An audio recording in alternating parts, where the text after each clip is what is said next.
Actually attacking off the drive. Irving shot blocked. Brown again with the rejection. And get to the basket. 7 blocks for the Celtics. Final minute, third quarter. In the 2017 offseason, Kyrie Irving dropped a bombshell of an announcement.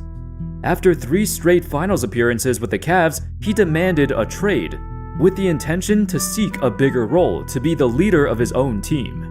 This created a resentful Cavs fanbase who were hurt, disappointed, and above all else, vengeful.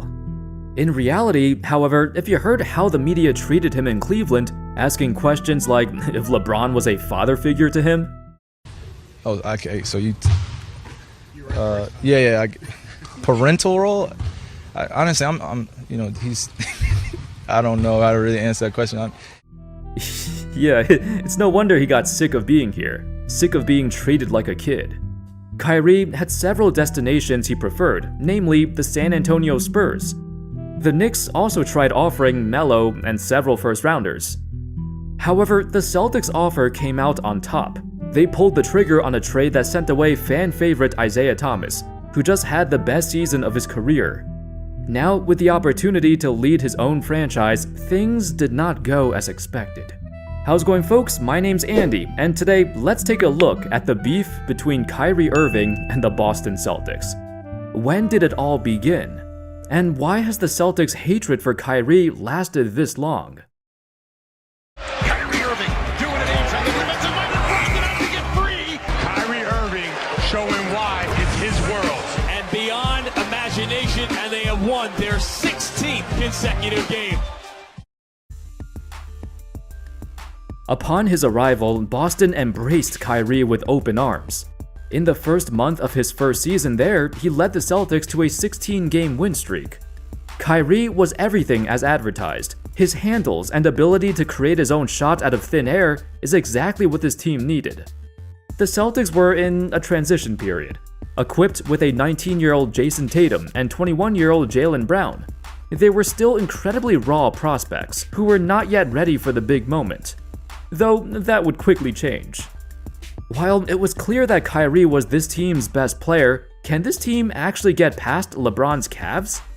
Now, if Gordon Hayward didn't get injured in the first game of the season, perhaps the Celtics' championship aspirations would be more reachable. Despite the Celtics still holding on to the first seed of the conference, Kyrie got injured towards the end of the year and was forced to sit out the entire postseason. What seemed like a devastating situation for the Celtics turned into a revelation. The young Jays were forced to grow up fast. They took it upon themselves to carry this team as far as they can, ultimately falling just 1 game short of the NBA Finals.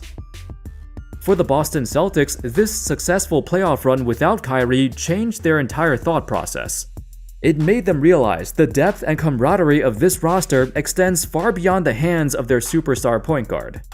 For Kyrie, it was the worst thing that could have happened. Imagine joining a brand new team, full of young players, and you're anointed as the leader who's supposed to guide them into a new era.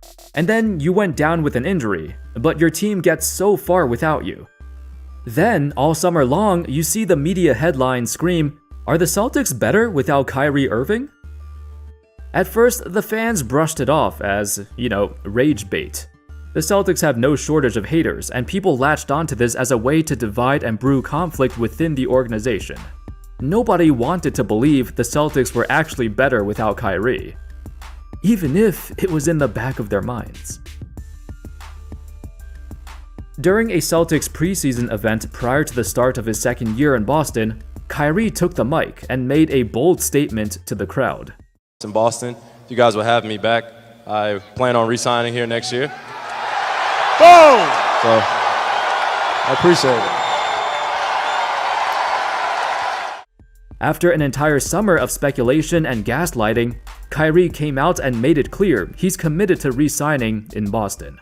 At this point, the fans still adored him. It's not his fault he got injured, and if Kyrie truly committed his blood, sweat, and tears to this team, they had a legitimate chance to contend for the title.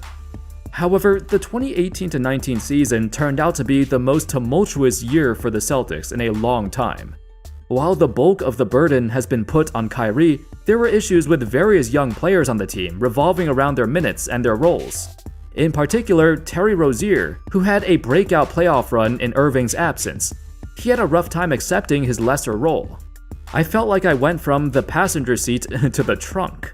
Everybody tells you, don't think about the contract, don't think about the money. I always tell myself, I'll get what I deserve one day. Maybe not this day, but one day. The young players felt like they deserved more minutes, and they're trying to get paid. Jaylen Brown also saw a reduction in minutes, as Gordon Hayward returned from injury. This polarizing season culminated with a players-only meeting in January, where Brown accused Kyrie of being overly harsh and condescending towards the younger players for making mistakes, yet he doesn't do the same for the older guys. All of this was happening behind the scenes that most folks were not aware of, but what we did notice was their play on the court. That season, the Celtics had the second best odds of winning the championship, projected to win 59 games.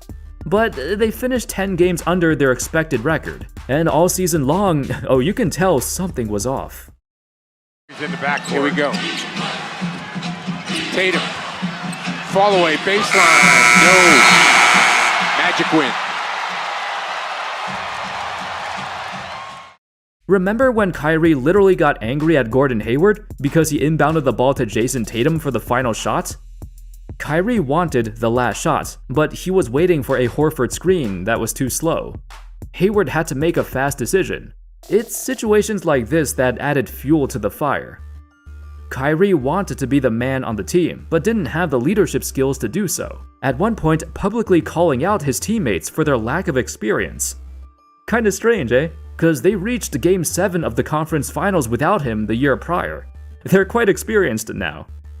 Over the entire season, they lacked cohesion. Their defense was a step slower, and offensively, they had a lot of guys who wanted the ball to prove their worth, but not enough guys willing to sacrifice for the greater good.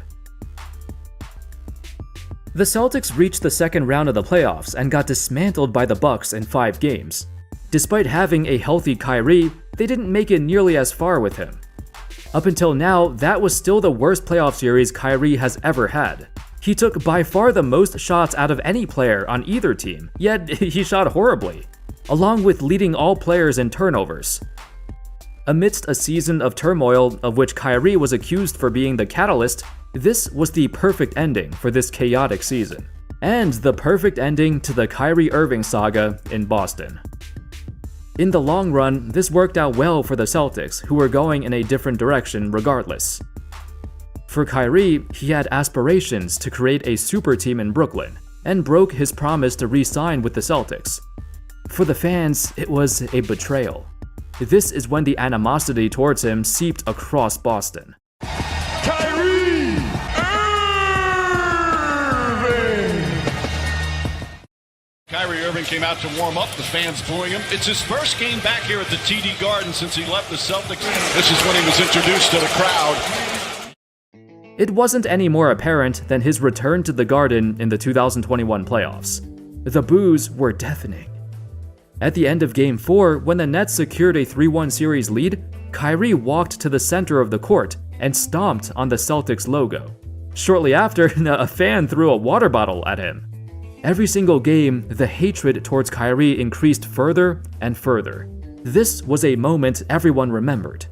Kyrie turned his back on the organization, joined a super team, came back to the Garden, and intentionally stomped all over the logo. This became the biggest story across Boston media.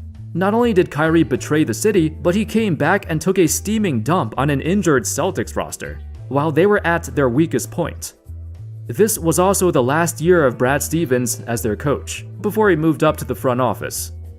While they couldn't get their revenge this time, they would soon enough. The vitriol reached an all-time high in the 2022 playoffs.